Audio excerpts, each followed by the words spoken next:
जाती थी उस तरह का ड्राफ्ट ना आता। जेपीसी में कुछ नहीं सुना गया, बुलडोज किया गया, सब बुलडोज किया गया। तो अब आपको उम्मीद है कि आज जैसे प्रदर्शन कर रहे हैं उसके बाद फिर आगे कुछ सरकार होगी, हम लोग लड़ाई लड़ेंगे। अभी क्या आगे आप लोगों ने जेपीसी में भी काफी मजबूती से लड़ा था, आगे की रणनीति क्या? आगे भी लड़ाई लड़ेंगे, सब लोग मिलकर के तय करेंगे। ये पॉलिटिकली तो हमारे साथ बातचीत करने के लिए आप कर लो। पॉलिटिकली जिससे कहा जाता है, क्या लगता है उसकी चीज है? इमरान मसूद है हमारे साथ बातचीत करने के लिए। इमरान भाई, अभी आप लोगों ने जेपीसी, आप कांग्रेस पहुंची है यहाँ पर।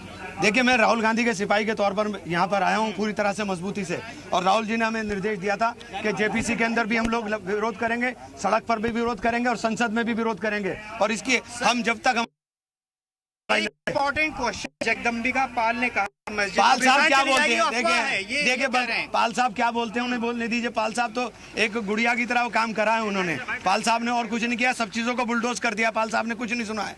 कांग्रेस के और सीनियर लीडर आएंगे, राहुल गांधी आएंगे। देखिए, हम जेपीसी के अंदर थे, दोनों मेंबर हम लोग आए हैं और सब लोग आ रहे हैं। अभी पार्लियामेंट चूंकि चल रही है, हमें पार्लियामेंट पहुंचना है, इसलिए कुछ लोग ये भी कह रहे हैं कि देखा आपने, इमरान मसूद इस वक्त यहाँ पर मौजूद थे और इन्होंने साफ तौर पर ये कर दिया कि जिस तरीके से जेपीसी के अंदर जो लड़ाई लड़ी गई है, वो लड़ाई लगातार सड़कों पर भी अगर जरूरत पड़ेगी तो हम लड़ेंगे।